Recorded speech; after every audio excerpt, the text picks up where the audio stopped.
तरह से स्थिति क्या होती है। अब सारे बंदर चले गए, बंदर की बंदरिया रह जाती है। बंदरिया कहती है अरे भैया चलो, शाम हो गई। हर व्यक्ति के जीवन में शाम आती है, ये प्रकृति का नियम है।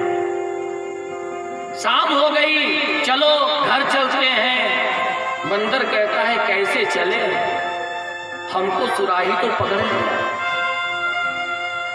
यद्यपि अगर बंदर चाहता तो सुराही को पटक के फोड़ सकता है, लेकिन सो माया, ये सुराही क्या है, चना क्या है, ये बंदर क्या है, ये मदारी क्या है। ये मदारी है काल, बंदर है जीव, चना है विषय, सुराही है माया। माया ने पकड़ लिया। जब हम विषय में फंसेंगे तो माया जरूर हमको पकड़ेगी। आराम से बंदरिया कहती है अरे भैया तुमको चलना है कि नहीं चलना है। बंदर कहता है क्या करें, सुराही हमको नहीं छोड़ रही। और तुरंत बंदरिया कहती है ठीक है, जब सुराही आपको नहीं छोड़ती तो मैं भी चली। बंदरिया भी चली जाती है, बंदर अकेला रह जाता है। मदारी पीछे से देखता रहता है छुप करके, धीरे से आता है, बंदर को पकड़ता है, पट्टा लगाता है, उसी के हाथ से सुराही को पटकता है। सुराही फूट जाती है, चना बिखर जाता है, और बंदर को पट्टे में बांध करके लेकर के सो माया बस भयउ गोसाई अबध्यो खीर मरकट की नाई।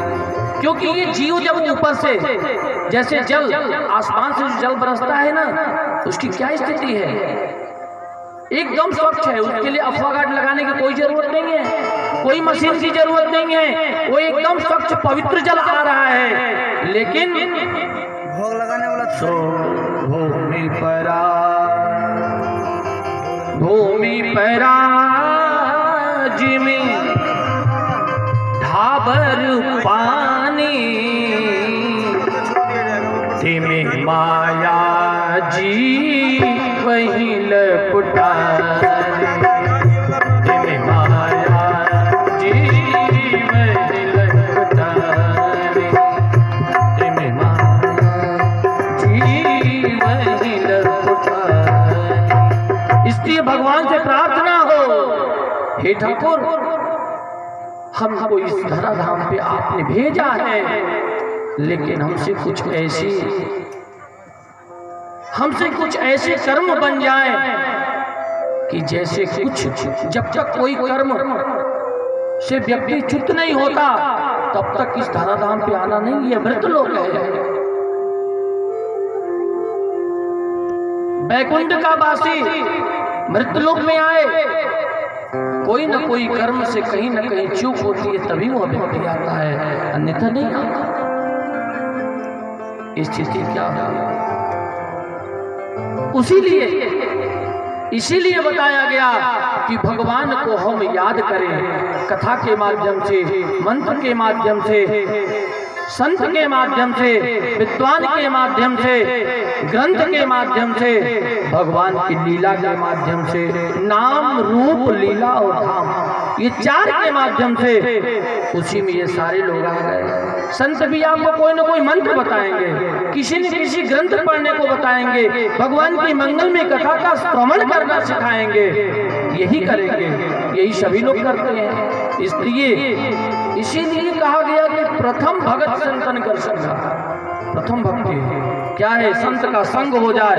संत के संग से सब कुछ मिल जाएगा, ग्रंथ में मिल जाएगा, मंत्र में मिल जाएगा, भगवान की कथा भी मिल जाएगी और लास्ट में भगवान भी मिल जाएंगे।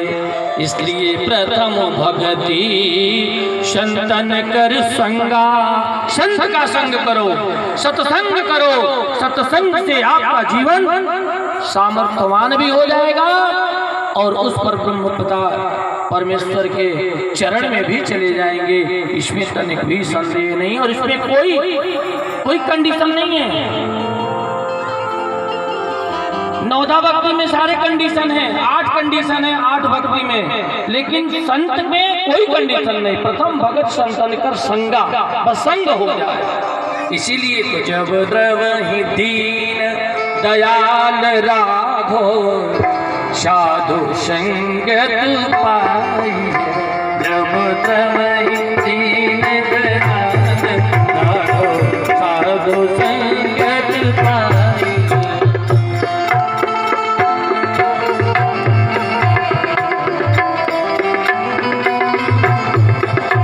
इसलिए ये वेद का पका हुआ कल्प, वेद का पका हुआ फल क्या है? निगम कल्प तरोर गलितम फलम सुख मुखादमृत दवसंयुतम पिबत भागवतम रसमालयम। रसमालय न गुठली है न छिलका है, एकदम रसमालय, रस ही रस है। इसलिए और ये रस किस तरह से पिया जा रहा है? कर्ण के माध्यम से। रसिका मुहुर्हो रसिका भूय भावेगा। इसलिए भगवान से हर क्षण प्रार्थना हो, प्रभु ऐसा संजोग आप हमें हमेशा दे देंगे। इस तरह से परमादरणीय सूत जी ने सौनक जी से समझाया और समझा करके फिर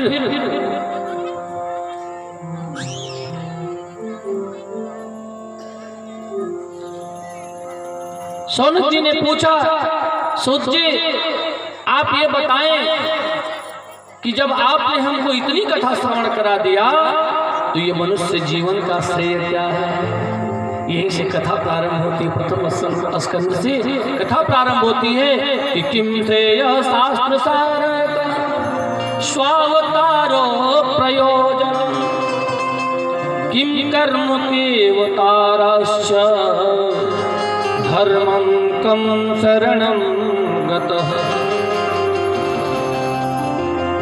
किम श्रेय शास्त्र सार इस मनुष्य जीवन का सबसे बड़ा श्रेय क्या है?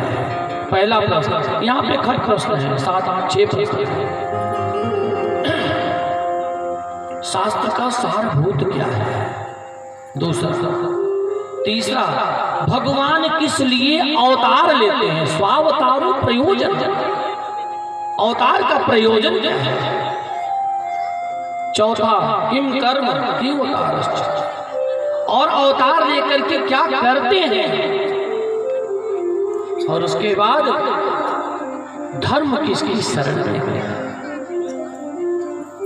धर्म कम शरण।